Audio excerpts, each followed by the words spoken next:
Nomad Budget Blueprint version 1.1. As soon as you open up the file, you're going to get the instructions. And since this spreadsheet does not contain any macros, but it does use Excel's functions to get the latest exchange rates, you need to hit here to enable content. Okay, so there's three parts. Okay, you have the dashboard. Okay, you have your expenses tab, and you have your income tab. Okay, so let's start at the beginning. First of all, we're going to go ahead and select the actual currency that we're going to use as a reference. Okay, so let's say that we use the Brazilian real 5.99, or we want to try this in the Peruvian sol. Okay, so it's the exchange rate is 3.74. Since there's no data already entered into expenses and income, there's not going to be anything to be shown here. But first we need to set up the actual currency. So now let's go ahead and enter a couple of expenses just to show how this works. So let's say that you have a mortgage here in the US, and that mortgage is $1,500 a month. Okay, and let's say that you have a rent in Peru, okay, and that rent is 1,000 soles. Okay, here what you do is that you enter on the green side, you only enter the amount. Don't worry about the conversion rate. The two things that you need to worry about are the how frequent that expense is, if it's monthly or annual, and the actual number.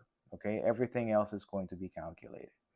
If you scroll down here, it's going to, just for a sanity check, you're going to see what currency you selected, what exchange rate is being used, and so far, what is the actual total monthly expenses that you have added so far. Okay, let's add a couple more. Let's say auto insurance is $200 a month, and let's say that you have food and groceries here that are going to be $400 a month. Okay, now we go here and we do the local currency. Let's say that in soles is 500 soles. Okay, the default for the calculations is going to be monthly, so if you don't see anything show up, it's going to be calculated monthly. Okay, the only time that the amounts are going to change is if you set it up here as annual. So we have a couple of expenses already set up here. Let's say clothing and shoes that we do, I don't know, $500 annually. Wishful thinking, but let's try that. Okay. So now we have the expenses set up. Let's do the income. So salary and wages. Let's say that we have been able to get a very nice job here in the U.S. and we're getting $250,000 a year. Okay, not monthly, a year. Okay, and let's say that you have some freelance or contract work down in Peru. Let's assume, and let's say that that's going to bring you in 2,000 soles. Okay, a month.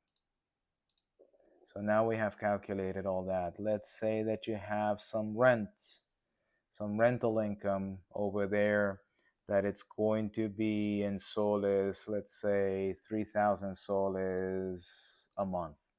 Okay. And let's say that you have some rental property here and you get some income here as well. And that's $3,000. Okay. Also a month. Okay. So now we have here all the amounts. Okay, how much it is so far, and monthly income, this is 25,168, which is this one here. So now that we have entered all these, first of all, with this layout, the way that it was designed is so that you can compare side by side for each category how much the numbers are going to be. Okay, that goes for expenses, that goes for income. Now here in the dashboard, everything got populated. Okay, so now you have your monthly incomes, your income versus expenditure ratio. You have that. You also have it on a monthly basis, just for this is for both the US and abroad. This is the comparison on the income as well. This is expense, this is income. Okay, and then you have the breakdowns as to how much each category is for the expenses. Here we have how much we're spending in auto insurance, how much we're spending in rent in the US, how much you're spending out, abroad in rent and groceries, things like that. So there's very few places where you need to enter the data. Everything else has been set up to simplify it and just calculate it for you automatically. And there's also another version of the spreadsheet that it does not connect to the internet, because here you can't change this value. You can't change that. So we have another version that's going to be included in this bundle that will allow you'll have to enter an exchange rate, and that will give you the freedom to select uh, the number that you feel more comfortable is accurate for you. Now, some disclaimers here. This is not for professional or trading purposes or advice. This is for you to get an idea. Okay, putting numbers on paper and calculating those numbers as to your expenses and your income, and see where that will take you. If you liked this, please let us know. Drop a line in the comments. Please feel free to reach out with suggestions or any issues. Again, thank you for watching.